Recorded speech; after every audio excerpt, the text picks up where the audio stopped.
আমাদের আজকের নিবেদন শ্রুতি নাটক জামদানি, রচনা শ্রীমতী বনানী মুখোপাধ্যায়। অভিনয় করছি আমরা দুই বন্ধু, ইপ্সিতা ব্যানার্জি এবং জয়িতা সেন চট্টোপাধ্যায়। নিশ্চয় দিদি এইছে, আসছি গো আসছি। কি রে রিনা, ঝিমলি কলেজ থেকে এসেছে? অনেকক্ষণ হয়েছে গো। ও কি রেডি হয়ে গেল নাকি? তা তো কইতে পারুম না, এই মাত্র আমার কাছে খাবার সেই উপরে গেল। কে বলবে এই মেয়ে কলেজে পড়ায়, সব সময় যেন ছোট্ট জিমলি। তা যা বলেছিস। তাহলে ওকে তাড়াতাড়ি খেতে দিয়ে দে বড়, আমরা তো আবার এক্ষুনি বেরোবো। কি হলো, অমন করে কি দেখছি শুনি? আপনারে কি সুন্দর লাগতেছে গো দিদি, একেবারে যেন মা সরস্বতী। চুলখান দারুণ বাঁধা হয়েছে। আসার সময় একেবারে পার্লার থেকে বেঁধেই এলাম। এখন না নিজে চুলটা ঠিক ম্যানেজ করতে পারি না। ভালোই করছে, যা চুল আপনার একা কি সামলানো যায়? আচ্ছা ঠিক আছে ঠিক আছে, তুই খাবার নিয়ে আয়। আর শোন, আমাকে একটু কফি দিস, আমি যাচ্ছি ঝিমলির ঘরে। কি রে, তুই এখনো শুয়ে শুয়ে বই পড়ছিস? কখন যাবি শুনি? এই দেখ, আমার সাজা গোজা প্রায় হয়েই গেল, তুই তো এখনো কিছুই করিসনি। তুমি তো জানো মা, ওসব সাজা গোজা আমার একদম ভালো লাগে না। আমি যেমন আছি আমাকে তেমনই থাকতে দাও না। ও আবার কেমন কথা? আমি তো তোর ভালোর জন্যই বলছি নাকি? আচ্ছা, তোর বয়সের মেয়েরা আবার না সেজে থাকে কোথায় শুনি? তুমি বোধহয় মাঝে মাঝে ভুলে যাও মা, আমি যেখানে কাজ করি সেখানে তোমার মতো করে সাজা যায় না। It's a noble profession after all. তার মানে তুই কি বলতে চাইছিস? আমি যে কাজটা করি সেটা নোবেল নয়? কি জানি, তবে গ্ল্যামারাস এটা ঠিক। আমি কলেজে পড়াই মা, সেখানে কি তোমার মতো করে সাজা যায়? আমার মতো করে সাজা মানেটা কি? তুই ঠিক কি বলতে চাইছিস বলতো? কিচ্ছু বলতে চাই না, তুমি যাও কাপড়টা চেঞ্জ করে নাও, আমি রেডি হচ্ছি। ঝিমলি, শোন না, আজকের দিনটা একটু ব্রাইট সাজিস। কেমন? কেন বলো তো, আজ কি কোনো স্পেশাল ডে নাকি? ও মা, তুই ভুলে গেছিস? আরে আজকে সমরেশ সেন যে প্রেসকে ডেকেছেন, এই প্রথম উনি আমায় নিয়ে ছবি করবেন, তাই। So what? সো হোয়াট মানে? আরে ভারতের একজন বেস্ট ডিরেক্টর বাংলার বেস্ট অ্যাক্ট্রেসকে নিয়ে ছবি করবেন, এটা একটা স্পেশাল ডে হবে না? কি জানি, আমার তো মনে হয় তোমার কাছে every day is a special day. তোর আজ কি হয়েছে রে ঝিমলি, এরকম রাফলি কথা বলছিস? কই না তো, রাফলি কথা বলিনি তো। সত্যি তো, তোমার তো রোজই কিছু না কিছু ফাংশন লেগেই থাকে, সেই ছোটবেলা থেকেই তো দেখছি। তুই কি কিছু মিন করছিস? একদম না, মিন করবো কেন? তুমি হলে একজন ইন্টারন্যাশনালি ফেমাস অ্যাক্ট্রেস, তোমার তো এরকম ব্যাপার স্যাপার থাকবেই মা। সত্যি করে বলতো, আজ তোর যাবার ইচ্ছে আছে না নেই? একদম নেই। তোমার ওই সব পার্টিতে যাবার ইচ্ছে না আমার কোনো দিন ছিল, না আমার আজ আছে। সেটা তো আগে বললেই পারতি। কি হতো বলে? মানুষ তো ইচ্ছের বিরুদ্ধেও কাজ করে নাকি? আমিও না হয় তাই করলাম। যাও তুমি চেঞ্জ করে নাও। ফর গড সেক মা, আজ একটা সাদা শাড়ি পরে যেও কেমন? সাদা? আমি তো কালো জামদানিটা পরবো বলে ঠিক করেছিলাম রে। কেন কালো কেন? তোমার তো দারুণ সুন্দর একটা সাদা জামদানি আছে, আমি তো তোমায় দিয়েছি লাস্ট পুজোতে। ওটা পরো না মা, ওটাতে তোমায় দারুণ ভালো লাগবে। কি হলো, কথাটা পছন্দ হলো না তাই না? না মানে আসলে কি জানিস, সাদা পরাটা তো এখন আর হ্যাবিট নেই, তাই। তাই নাকি অন্য কোনো কারণ আছে মা? অন্য কারণ? অন্য কারণ আবার কি? বলবো, রাগ করবে না তো? আসলে সাদা পরতে ভয় পাও তুমি, তোমার মনে হয় সাদা পরলে বোধহয় আসল বয়সটা বেরিয়ে যাবে। ঝিমলি, এটা কিন্তু খুব বাড়াবাড়ি হয়ে যাচ্ছে। দেখলে তো তুমি কিরম রেগে গেলে। এক সময় কিন্তু তুমি সাদাই পরতে, সবাই বলতো দ্য লেডি ইন হোয়াইট। মনে পড়ে? তোমার নাম নাকি দেওয়া হয়েছিল সে তো শুভ্র শুভজা। মনে পড়ে মা? আমি তো দেখিনি, ম্যাগাজিনে পড়েছি। আমার না খুব ইচ্ছে করে। আচ্ছা ঠিক আছে ঠিক আছে, সে না হয় অন্য কোনো একদিন পড়া যাবে। তাহলে আজ বরং তুমি একাই যাও মা। সে কি, শুধুমাত্র সাদা কাপড়টা পরবো না বললাম, অমনি তো রাগ হয়ে গেল? না মা, রাগ নয়, কষ্ট কষ্ট হয় আমার। তোমাকে তোমাকে একটু মায়ের মতো দেখতে চাই আমি, নায়িকার মতো নয়। কিন্তু তুমি যে মোটে তোমার ওই গ্ল্যামারাস ইমেজ ছেড়ে বেরোতেই চাও না। উফ, তোর আজ কি হয়েছে রে ঝিমলি? তখন থেকে এইভাবে কথা বলে চলেছিস। কিচ্ছু হয়নি মা, আমার অনেক দিন মনে হয়েছে তোমাকে কিছু কথা বলবো, কিন্তু বলা হয়নি। বেশ তো, বল না, আমি শুনছি। জানো মা, আমার বুকের ভেতর একটা ছবি আঁকা আছে। সেটা মাঝে মাঝে আমার চোখের সামনে এসে যায়, যদিও সেটা খুব পরিষ্কার নয়। কি ছবি জানো? 3 বছরের আমাকে নিয়ে তুমি সমুদ্রের ধারে বসে আছো, আর বাবা জলের উপর দাঁড়িয়ে ছবি তুলছে। থাক না, থাক না ঝিমলি, আজকে এসব কথা। তারপর তো সব এলোমেলো হয়ে গেল, তোমাদের ছাড়াছাড়ি হয়ে গেল, বাবা আবার বিয়ে করলো, আর তুমি আমাকে সেই কত দূরে দার্জিলিংয়ে পাঠিয়ে দিলে। একেবারে নিশ্চিন্ত হয়ে গেলে তুমি।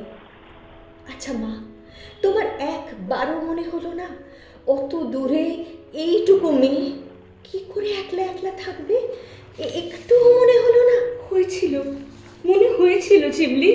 তোকে হোস্টেলে রেখে যখন বাড়ি ফিরে এলাম, আমার মনে হয়েছিল এটাই বোধহয় জীবনের শেষ, আর কিচ্ছু রইল না আমার।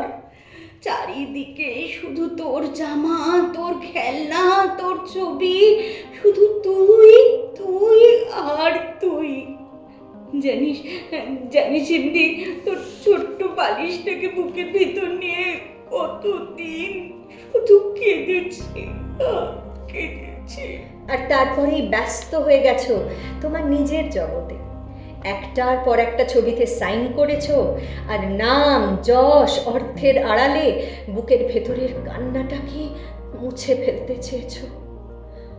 আমার মা হারা জীবনটাকে কিন্তু আমি মুছে ফেলতে চাইনি মা। ওই জীবনটাতেই তো কেটে গেছে আমার কতগুলো বছর। কলেজ শেষ করে তবেই তো আসতে পেরেছি তোমার কাছে। কলেজটা তো অ্যাটলিস্ট তুমি তোমার কাছে থেকে পড়াতে পারতে মা। পারতাম না ঝিমলি। আমি যে পরিবেশে বাস করি সেখানে থেকে তোমার পড়াশোনা হতো না। ভেবেছিলাম গ্র্যাজুয়েশনের পরে তো তুমি খানিকটা ম্যাচিউরড হবে, তখন না হয় এখান থেকে এমএটা করবে। কিন্তু আমি যদি বলি তুমি ইচ্ছে করেই আমাকে এখানে আনোনি, তুমি ডিনাই করতে পারো মা? কি আবল তাবল বলছিস তুই ঝিমলি? আমি তোকে ইচ্ছে করে আনিনি। হ্যাঁ, ইচ্ছে করে আনোনি। তোমার ভয় হতো মা, যদি লোকে জেনে যায় যে তোমার এত বড় মেয়ে আছে, তাহলে যে তুমি ওদের কাছে বুড়ি হয়ে যাবে মা, তোমার গ্ল্যামার কমে যাবে।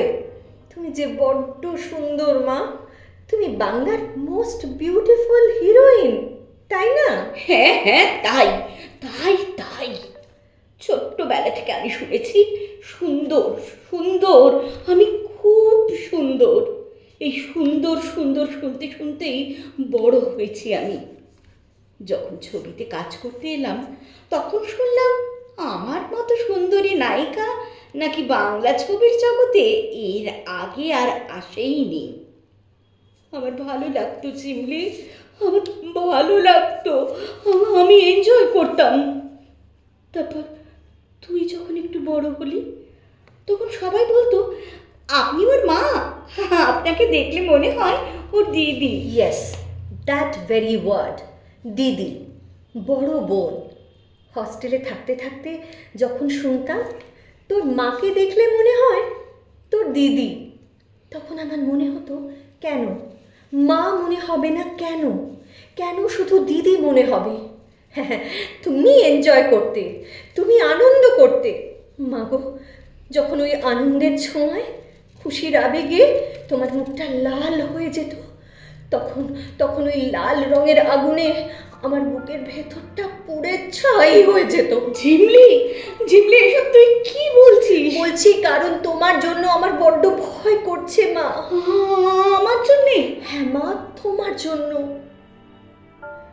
কাল মাঝরাত্রিরে আমার ঘুম ভেঙে গেছিল। তোমার ঘরে আলো জ্বলছিল।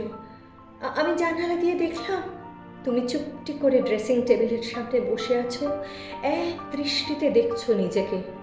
কখনো চোখের পাতায় হাত দিচ্ছ, কখনো গালে, কখনো গলায়। ঝিমলি, ওই দাগগুলো আর মুছে যাবে না মা, তুমি মানো আর না মানো, ওটা যে তোমার বয়সের দাগ। তোমার তো বয়স হয়েছে মা।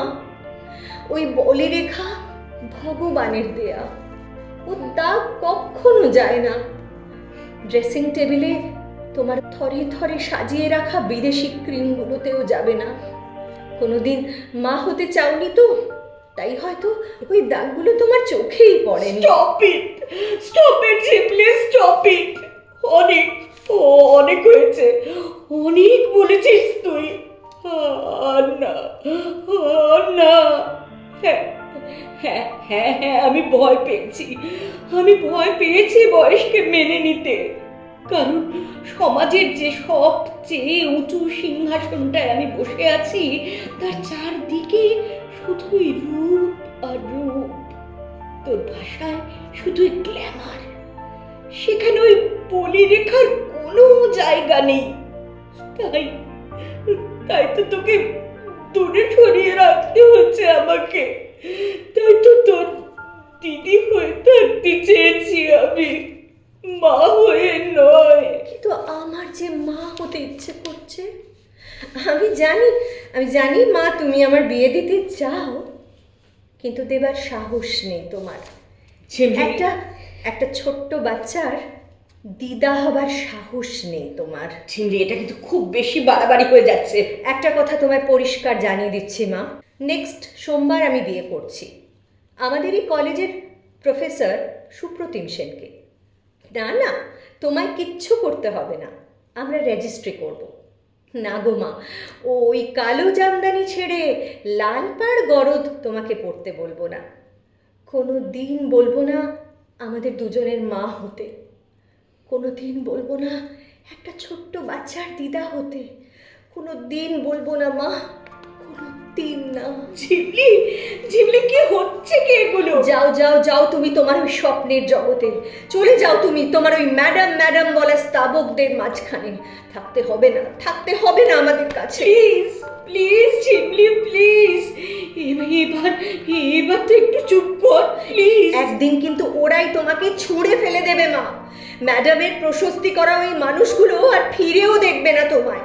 তোমার যে বয়স হয়েছে মা, আর তোমাকে ওরা নায়িকা সাজাবে না। তখন কিন্তু দুটো মানুষ তোমার পথের দিকে দু হাত বাড়িয়ে দাঁড়িয়ে থাকবে মা। যে ছোট্ট বাচ্চাটার মা হবার ভয়ে তাকে অনেক দূরে সরিয়ে রেখেছিলে, সেই মেয়েটাই তার 48 বছরের সন্তানকে বুকে জড়িয়ে ধরার জন্য দু চোখ ভরা জল নিয়ে দাঁড়িয়ে থাকবে।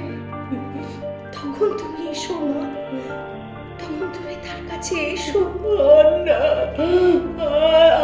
ঝিমলি, এবার চুপ কর। আমি যে আর পারছি না রে। তুমি কাঁদছো? একবার আমাকে ওই কালো জামদানিটার ভেতর থেকে টেনে হিঁচড়ে বের করে আনবি মা, একবার আনবি ঝিমলি। কি করছো মা? না মা, প্লিজ কেঁদো না। আজ তোমার ভেরি ভেরি স্পেশাল ডে, তাই না? অমন করবে না মা। যাও তুমি কাপড়টা চেঞ্জ করে নাও তো, ওনারা তোমায় এক্ষুনি নিয়ে যেতে আসবে। তুমি কি হলো, যাও। ঝিমলি, আমায় ওই সাদা জামদানিটা এনে দিবি মা। তুমি ওটা পরবে? আমি এক্ষুনি এনে দিচ্ছি। তুমি তোমার ঘরে যাও, আমি নিয়ে আসছি কাপড়টা। যাও না। কি হলো? ঝিমলি, চুপি একটা কথা বলবো মা। কি কথা বলো? বলছি তুই তুই যাবি তো আমার সঙ্গে? তা না হলে আমি কিন্তু বড্ড একা হয়ে যাব রে। যাবি তো মা? নিশ্চয়ই যাব মা। মা, আমার কাছে একটু সরে এসো, কানে কানে একটা কথা বলি। কানে কানে? কি কি কি কথা বল। বলছি, আমি আছি, ভয় কেন মা করো? ঝিমলি, ঝিমলি রে, তুই সত্যি বলছিস? ঝিমলি, সত্যি বলছি মা, তোমার কোনো ভয় নেই, আমি থাকবো তোমার সঙ্গে। ভুল হলো, আমরা আমরা থাকবো তোমার সঙ্গে, থাকবো থাকবো থাকবো। ঝিমলি, আমার ঝিমলি।